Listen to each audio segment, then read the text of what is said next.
Hey guys, Andrew Horn here. Thank you for checking out Planet Hex. So on the show I usually talk about pop culture or the writing life or just life in general. On this episode I'm going to tell you how I made a movie for free. So recently the feature-length version of The Demon and I came out, which was a movie I made entirely in lockdown, in the original lockdown in 2020 and the more recent one at the start of 2021. So I did try and do a couple of live videos of this, but unfortunately, as I have children, they kept barging in, and yeah, that didn't go to plan. So this one is pre-recorded for you, so I'm going to tell you how I made a movie for free. So first of all, it was entirely down to boredom, lockdown boredom, and trying to take my mind off of all the stuff that was going on, as I'm sure you can relate. And I thought maybe I could do something that would also take my friends' minds off things as well. I could offer my friends a bit of a diversion for a little bit as well. So, kind of on a whim, I put a post up on Facebook saying, does anyone want to be in a movie? I'll send you some lines and you record yourself reciting these lines, this dialogue, and then I'll cut it all together into a film. And the reception was really good. I got like 18 people within like an evening who wanted to act in this thing. So for each of those people, I wrote and sent over some dialogue, and they started sending me the videos back within the next day. I think the first one sent me the first one back within the same night. Actually, it was such a really quick turnaround. Once I started getting all these videos, I thought, oh, I need a story now. I need a story. So what I'd done with the dialogue that I'd sent people was to just create things that were like talking heads in a documentary about a paranormal investigator. I figured with the equipment I had at the time, which was my previous phone to this one, I could shoot some sort of found footage stuff and then intersperse it with these interview pieces that my friends were sending in order to create a faux documentary along the lines of Blair Witch Project or something akin to Paranormal Activity, or slightly inspired also by older films such as Cannibal Holocaust, for those of you old schoolers that like the VHS era. So I started putting together the story about this guy, John Evans, a disgraced paranormal investigator who had faked a case and then had set about proving the things that he'd been talking about were real, and that he was being followed by some form of malevolent entity. And the found footage that is presented tells the story about what that presence was, what that entity was, and what happened with the disappearance of John Evans. So it came together really quickly, to be honest.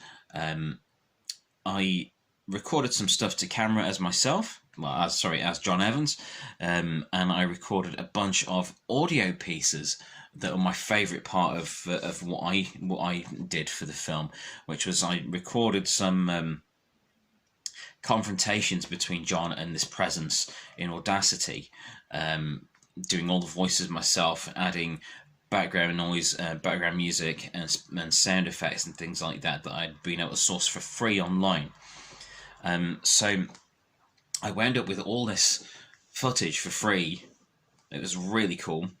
Yeah, granted, this isn't like, big studio quality, but it's a movie.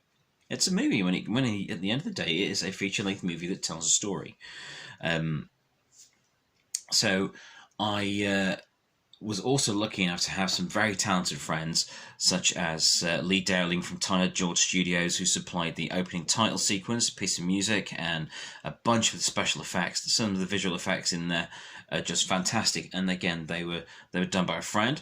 I didn't have any budget. He contributed those just for the practice, really, to get the hang of the effects packages he was using.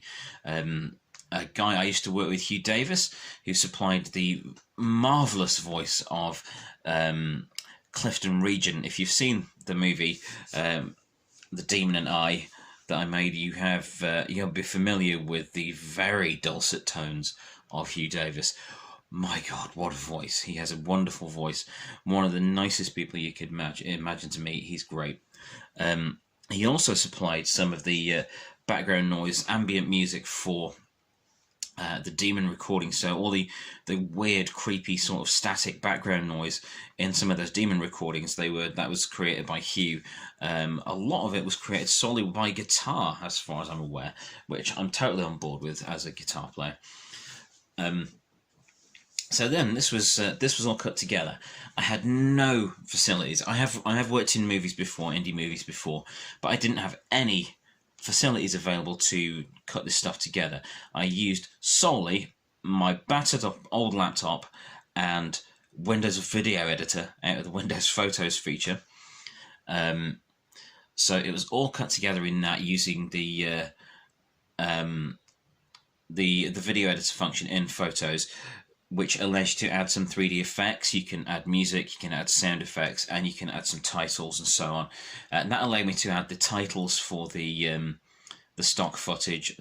Sorry, not stock footage. The footage that friends had sent in. I could give them names. I could give them a character description underneath to say who they were, so like a journalist or a psychic or something like that. And it allowed me to create some special effects of my own for it. Just to things like there's a scene where the shot here in this room actually, which was where the temperature suddenly drops and breath comes out. I was like, ah, and some breath comes out, and that was a lovely little 3D effect that I had already on the laptop. So a lot of the effects I did were just from the laptop that were already on there, and the audio was mixed in. The audio parts were recorded in Audacity with music I'd found sourced for free on royalty-free sites such as Pixabay and where else? bensound.com and freesfx.co.uk. I got a bunch of sound effects from there and put the recordings together over stock footage which I got from Pixabay. Now there is also some stock footage in there which I'd downloaded from places like Pixabay and Pexels and so on, which helped to just lift the story out of just mobile phone footage. It allowed me to give it a bit of scope by just setting it in real places. Now the stock footage I found, none of it was of the areas that I say it was, but I was hoping by putting a title up, say Nottingham, Sheffield, or anywhere like that, that viewers would think, okay, this part is set in Nottingham or Sheffield.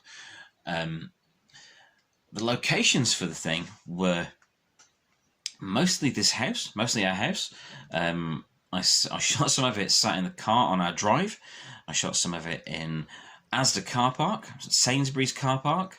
I shot it while out on family walks while we were doing the exercise. When things were in complete lockdown back in 2020, you would go out for your exercise hour or whatever, and I would shoot stuff while the kids were ahead playing in a field, or on a playground or something like that. I would just come to one side so they were out of earshot, still in complete view of me, and I would quickly record some stuff. What I found was I had to film wherever I could, whenever I had a chance to film something. So that meant I had the general gist of scenes down, but a lot of the material that works best, that comes across most naturally in The Demon and I, is improvised. But I did write a script for it, and all the stuff that my friends sent me, that was all scripted. But there are several scenes in The Demon and I which were improvised. So I cut that all together, and it came together really well into a 36 minute short movie, which I put out, and it got a really good response. It had hundreds and hundreds of people viewing it, and I wound up being interviewed by BBC Radio Nottingham. That was cool. That was really cool.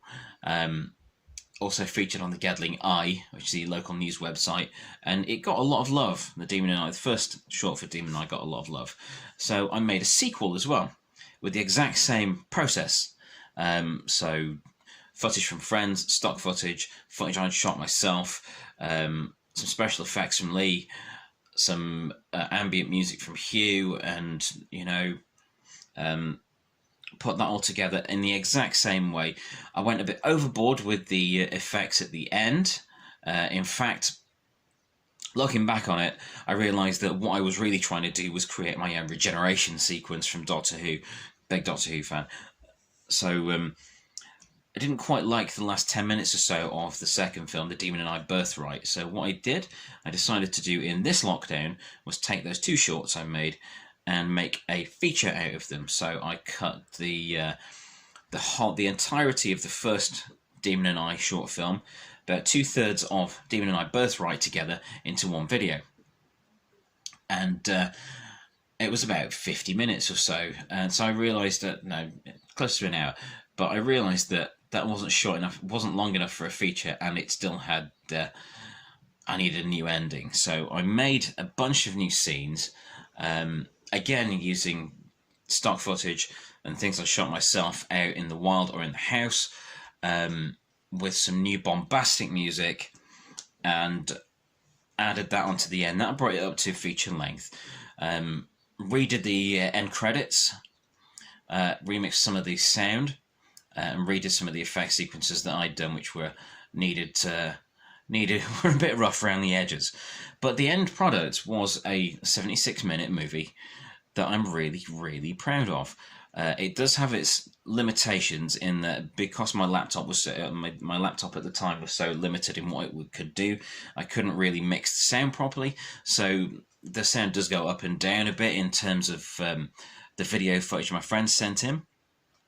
I couldn't normalize the audio, which was frustrating. I'll know better for the next one. But by the end of it, I had a movie. I had passed a lot of time during lockdown, during this bizarre period of history that we find ourselves trapped in, this strange Groundhog Day-esque era. It had a soundtrack, it had special effects, it had some awesome titles, it had some great performances from my friends, which I'm really grateful for. There was musicians in there. There's Rob Lane, local musician, who has been in about 1 million bands. There was Kim Sevier, who used to be in, who was formerly in Touchstone, is now a solo artist. There were comic book writers, filmmakers. There was all kinds of people in there. There was Mark Holmes from AC Comics, the same publisher I've been writing for FemForce and so on for a few years. It was just, it was really cool how everyone came together to do this thing, to pass some time. And I'm so grateful for that. And what we got out of that was a movie. It's clearly been made for free, but it's a movie, and it was made for free, and I am so very grateful to the people that were involved. So, as well as telling you in this video how I made a movie for free, which I did, which I have now as a calling card, and quite an impressive calling card, if I do say so myself. I got to be in touch with some friends I'd not been in touch with for ages. It was completely made in lockdown. It was made completely remotely. None of us were in the same place at all. It's like my friend Lee lives locally, but we can't be in the same space. So that was all done remotely. Everything was done across the country. I'm in Nottingham, and some of the other casts were in Nottingham, but there was footage being sent in from all over the place. There was footage being sent in from London, the US, Spain. It was all over. Sheffield, there's lots in Sheffield. And it was just a lovely experience. It did result in me having to scream in the kitchen for several nights while I was making the audio portions and shooting some of the stranger bits. Looking back at the film now, I remember what else was going on in the house at the time, which really entertained me. So there's some of the climactic parts where there's lots of makeup and some blood, and there's all that sort of thing going on. The kids were upstairs having a bedtime story when I was doing that.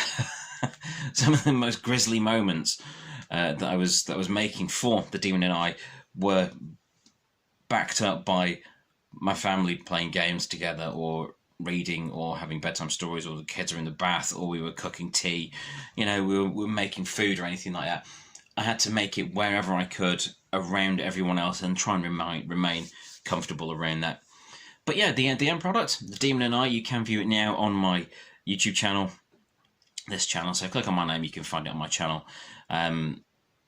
The original two are still on my channel as well. I do recommend the feature version over the original two, just because it works better together as an overall story. And yeah, there are plans to do another one. So The Demon and I, Shadowhunters, which will centre on the character of Candice Fitzroy, played by Charlotte Cordell, in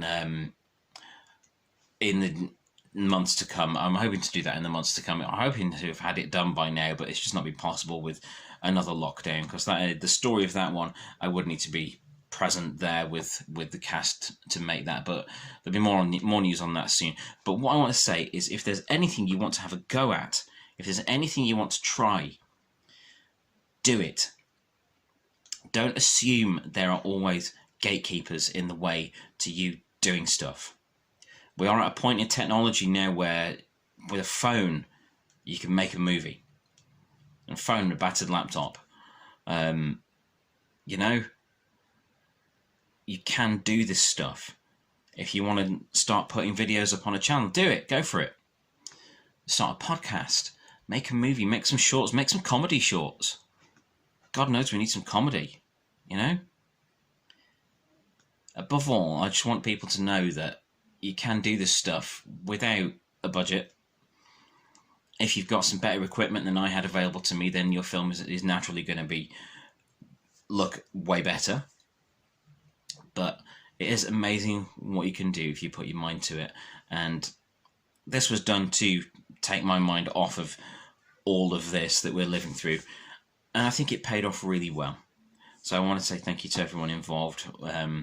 From the bottom of my heart, I've always wanted to do this ever since my days working in indie films that just never got finished because of budgetary issues or...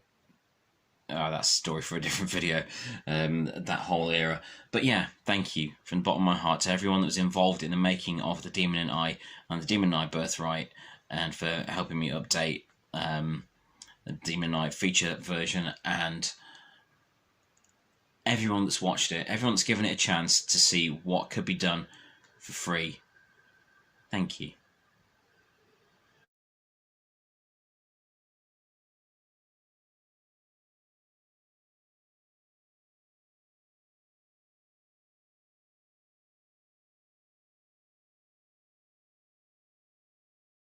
Right, let's see what we've got this time.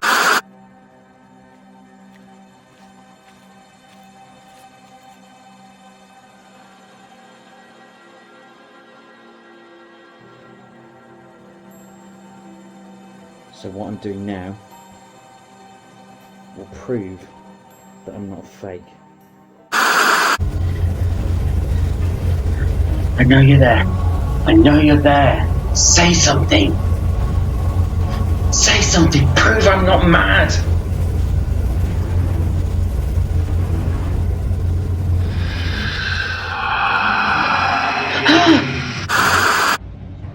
I've got to let the demon out one more time.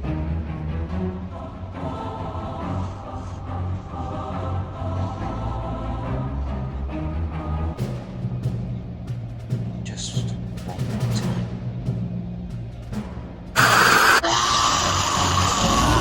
Give it to me, John. The skin is mine.